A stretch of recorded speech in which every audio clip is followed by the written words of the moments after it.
As I have stated in the program, some of you are going to think that you don't need to listen to what I've described to you.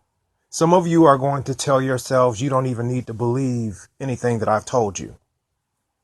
Now I'm telling you, the women and the girls are going to start screaming rape again. They're going to start making it seem like they're being sexually violated. They're going to start making it seem like they're being stalked and pursued. They're going to start making it seem like there are unwanted advances.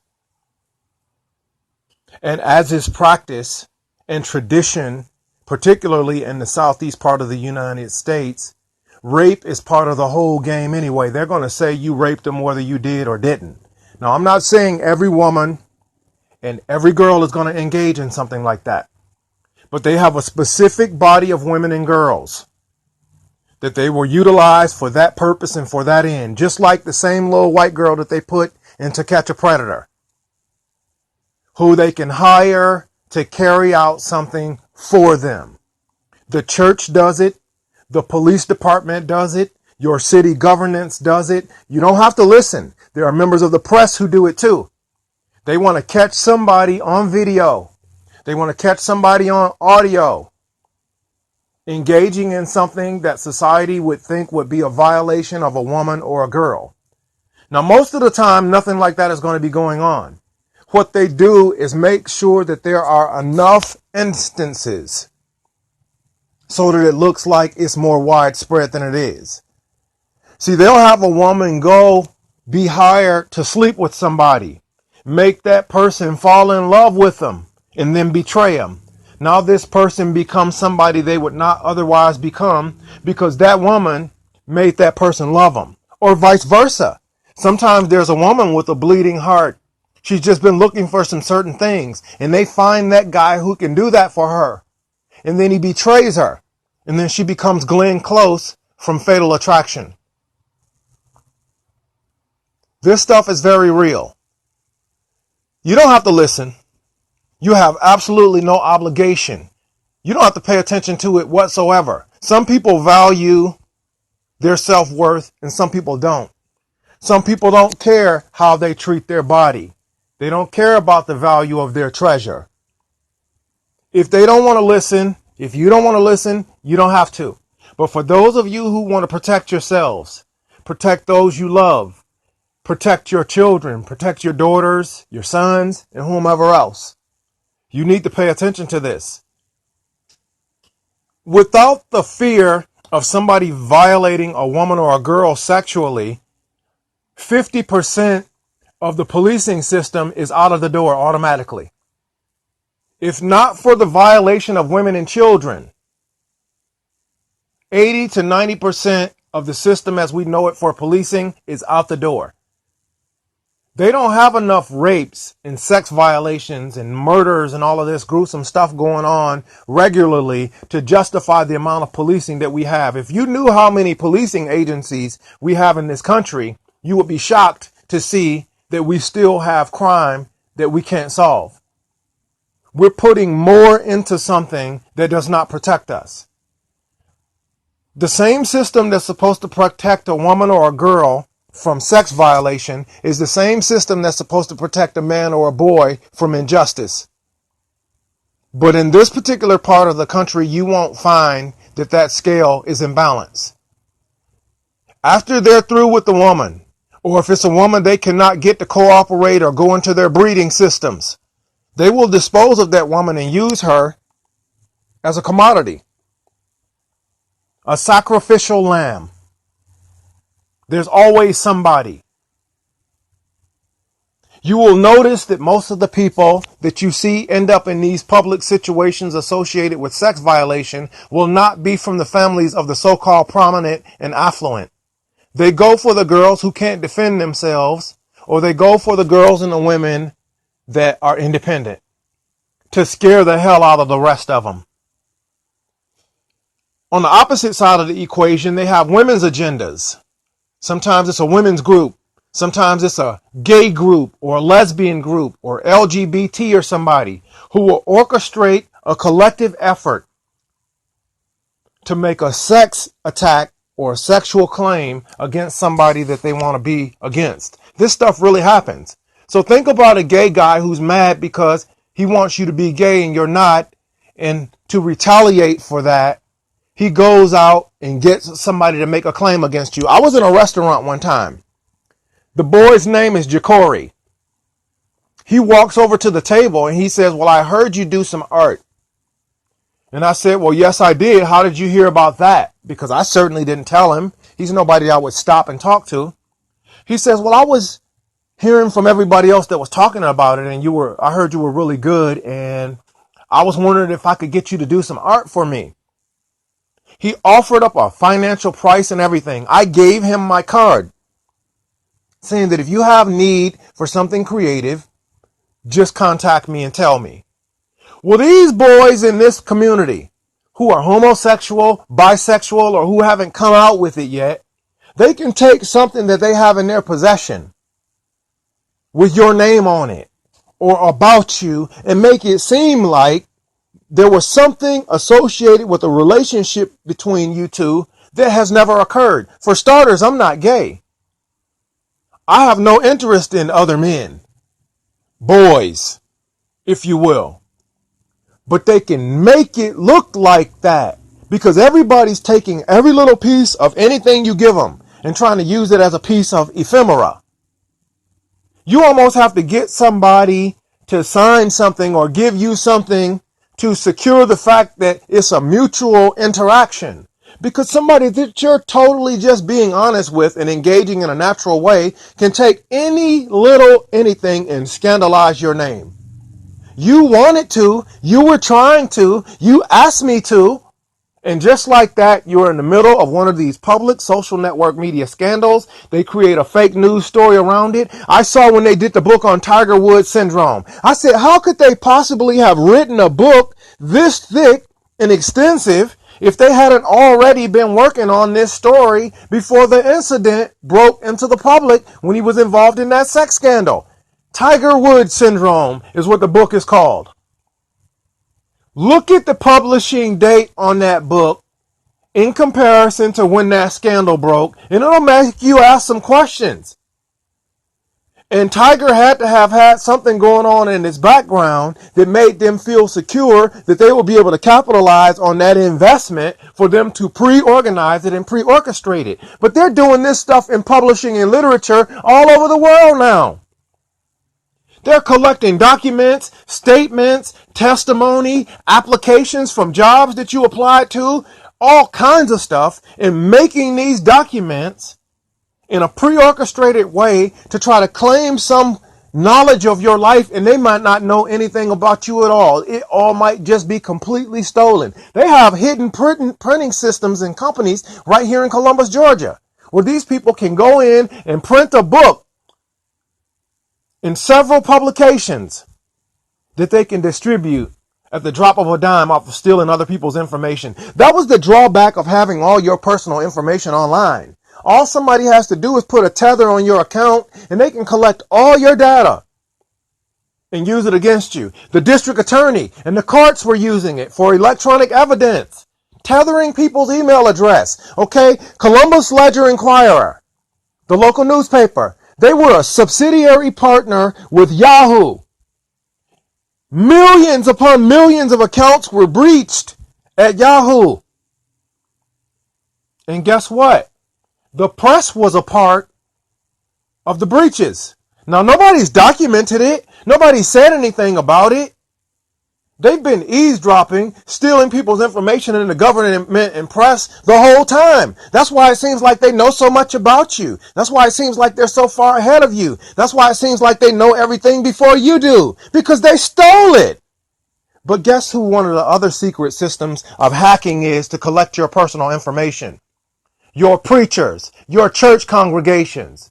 That's how they're formulating their sermons, by finding out what your personal, private interests are. And that's what made people start making so many anonymous accounts, making so many anonymous email addresses and websites.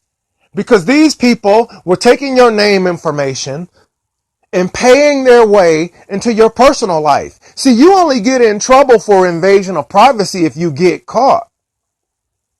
So you might be having your privacy invaded and you don't know it simply because nobody has made it public yet. They're going to wait for you to end up in some situation where you've done something that people can hold against you and then drop the bomb on you while the public scrutiny is on you worst. You saw that happen to Donald Trump. They go draw upon some audio mic'd material that they obtained years ago to hold against his future. And as we can see, the Republican side of the equation was doing the same exact thing, collecting dirt from as far back as they could find it to hold against people. So we could never really move forward. We could never really progress because they had saved all of this dirt, which is associated with white women and black women and other women screaming rape and sex violation. Look at the situation with Bill Cosby. Do you realize how many people have done what they allege Bill Cosby was doing to women? A lot of people have done that. A lot of women have not come forward because these guys were economic intimidators. They have the means to be able to buy you out of your job. So you got you a $90,000 a year job that you've been at for 20 years. Well, a person with the kind of wealth these people have can buy your position and throw you out to silence and censor you. You shut up about it or you don't have any life security.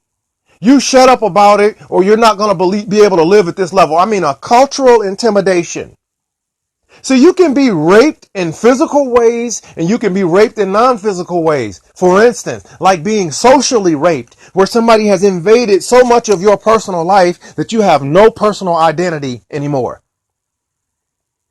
And so I never fell off the track and said, give all of this technology, all of my life information. Because if I didn't give it to you, you better come up with a damn good explanation for how you have it if I didn't provide it for you. You better come up with a damn good explanation for why you have so much to say about me if I haven't told you anything and if I have never disclosed that. You better have a damn good explanation if you have possession of my clothing, my personal effects, my artwork, my creations, my writings, and things that belong to me that I have never told anyone they can have access to, and you show up talking about you know something or you have something or something was found or lost. You better have a damn good explanation. Well, I didn't really steal it. I found it. I mean, I didn't take anything. I purchased it.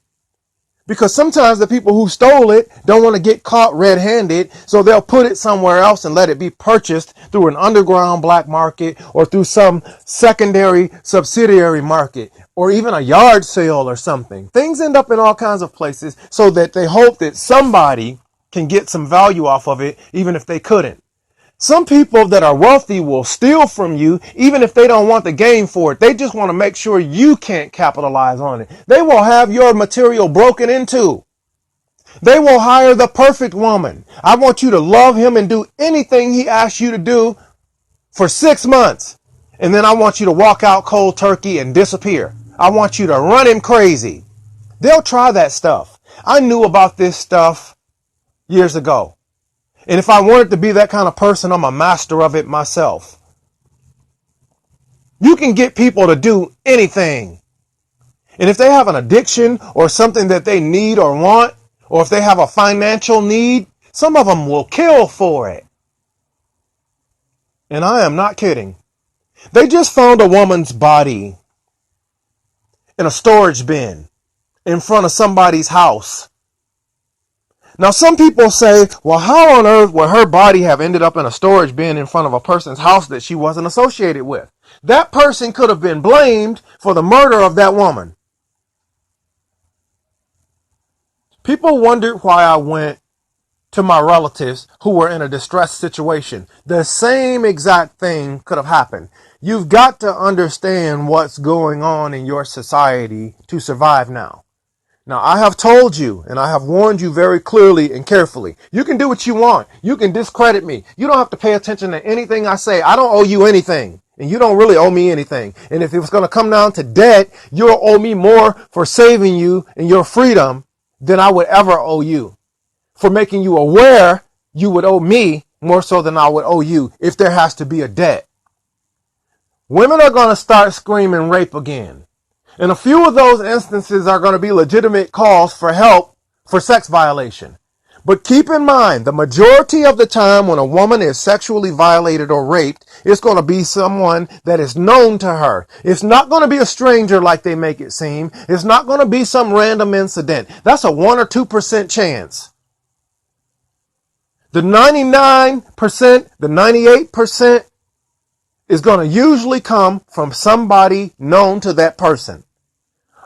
A direct relationship, employer or employee, somebody that they were in contact with regularly who had knowledge of them, a classmate, a teammate, and let's not exclude the fact that some issues of rape and sex violation are being carried out by other women.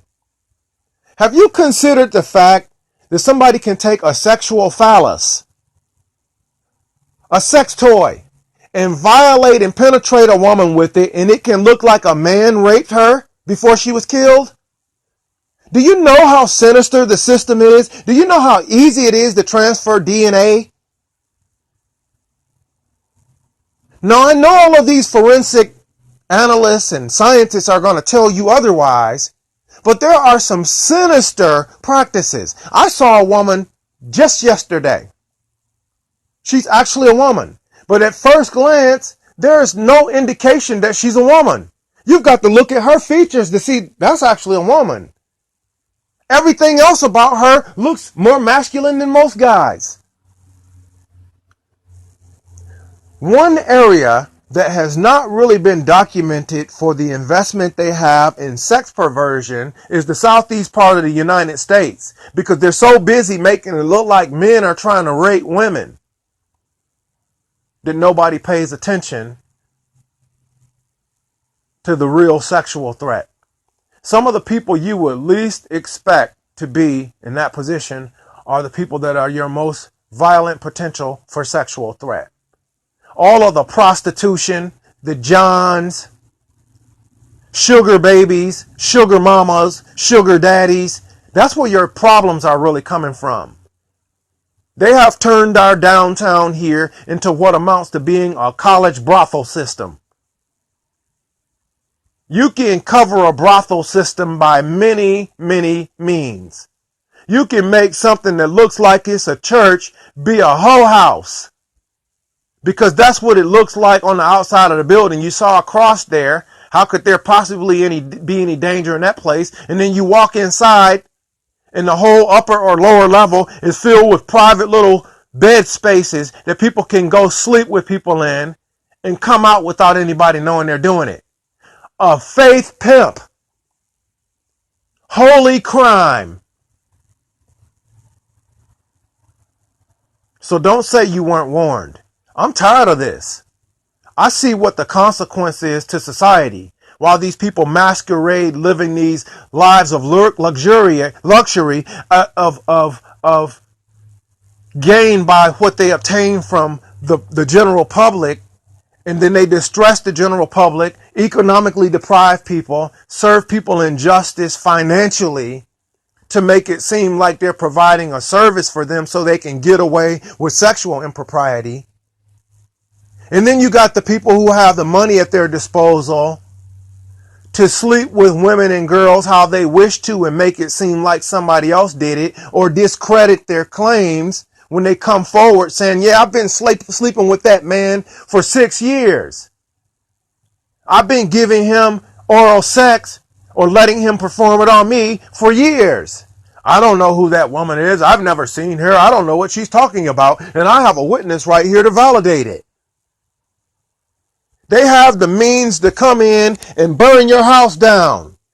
They have the means to come in and have your house broken into and steal all of your property and your evidence.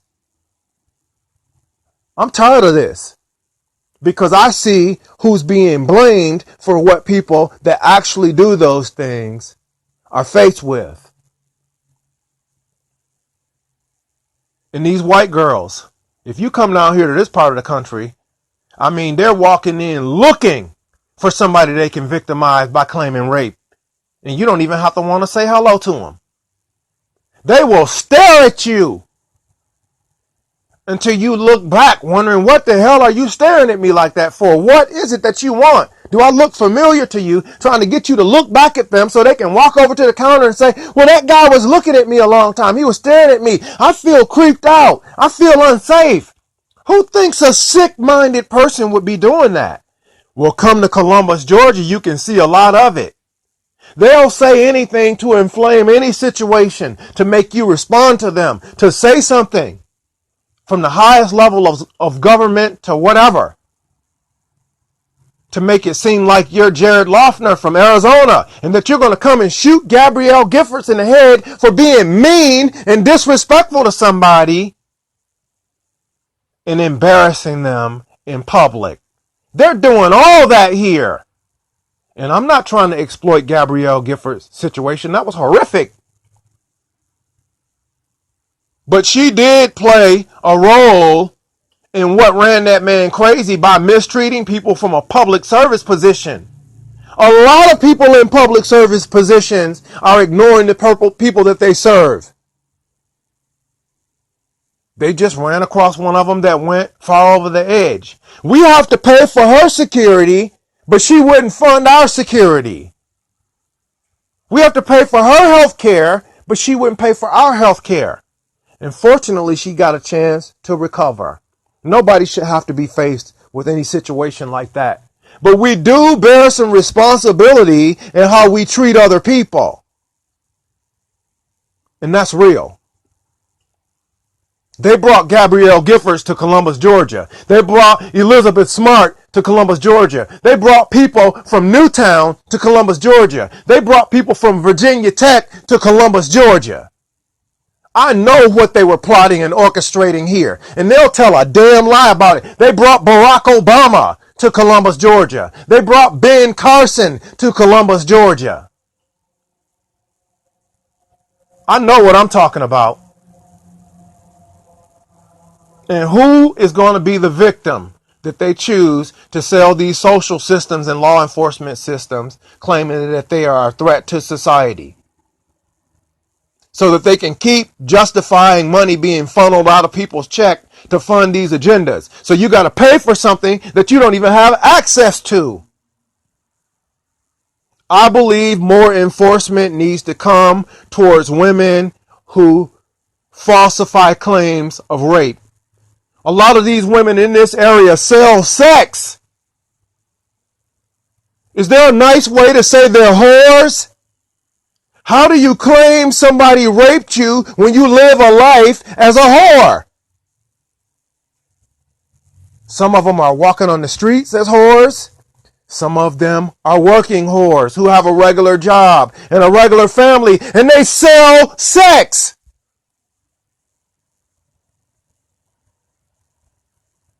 And then if you treat them like what they are, they want to act like they've been violated. They want to start a women's movement against you.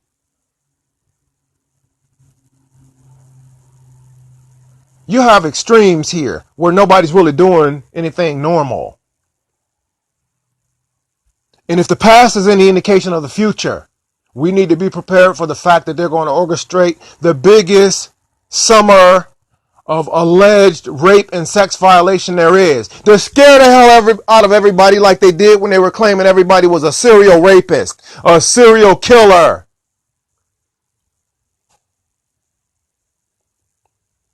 This is a place where the woman might be stalking you and then claiming that it's you following her. Because how would she have contact with you otherwise?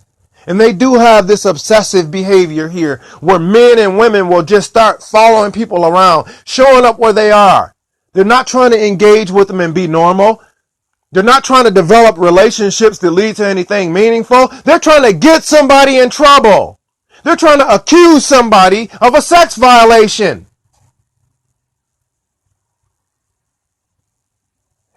And you'll see members of the church sitting in as bystanders. You'll see preachers. You'll see public officials. You'll see their administrative assistants. You'll see spies and watchdogs sitting in as bystanders so they can be the witnesses to help somebody get entrapped and get in trouble. And I'm telling you what I know for sure. So when I see some of these characters receiving these awards and accolades, who I know were contributing to these behaviors, I know how disingenuous it is. And I'm warning you, when they start talking about sex trafficking, child exploitation, prostitution, they're looking for specific people to blame and accuse, to entrap and entice. Some of the situations are consensual situations where a third party, a law enforcement officer, or somebody that's a hired hitman comes in and murders somebody and then makes it look like somebody in that consensual relationship is responsible for how that turned out. They will organize a kill. And some of the members of the church are involved. Holy crime. Criminal predators that hide behind the church, hide behind claiming they're deacons and pastors, ushers, and more. That's why they're so invested in knowing who's a sexual predator and who's not, because they have their own indiscretions to hide. Now, the greater majority of the members of the church are not going to be engaging in this kind of behavior. But when you're in a position where you can persuade the greater member of the congregation body, they're going to believe you because they think you're of the same mind and integrity they are. How come nobody regulates holy crime? Because holy crime is the infrastructure for all of our politics, all of our law enforcement systems, all of our education, and everything that we do that means family, tradition, and constitution in this community, in this nation. How come nobody's regulating holy crime? How the hell did the outbreak in the Catholic Church really go on for that long if nobody knew? It was impossible for nobody to have known. I just read something about a priest that was caught in Italy who was accused of running a sex business on the side. And I don't know if that's true or not true, but I know that stuff happens. I have seen some of the biggest pimps and drug dealers you can find in this country who ended up becoming preachers. That was their cover. That was their way out. Don't try to trick me. Don't try to trick the citizen population. They're going to be staging sexual entrapment more so than they ever have. As a matter of fact, now that Donald Trump overcame the issues that they tried to get him caught up with and the issues that Bill Clinton was caught up with, you better believe sexual entrapment, sexual enticement, and all of that stuff is going to be a new cultural investment to try to discredit and marginalize everything he does. Now that we see what happened with Bill Cosby, the whole game has been changed. And people are going to be blamed for something that they didn't even have anything to do with because of the inappropriate behaviors of people who had the means to make better decisions, but who also held everybody else accountable to a different standard of principles than they even live. So be mindful. I'm warning you again. We are probably going to have a high volume of sexual entrapment before us. Women screaming and playing rape. So nobody will know the difference between a real victim and somebody who's making it up. God bless you.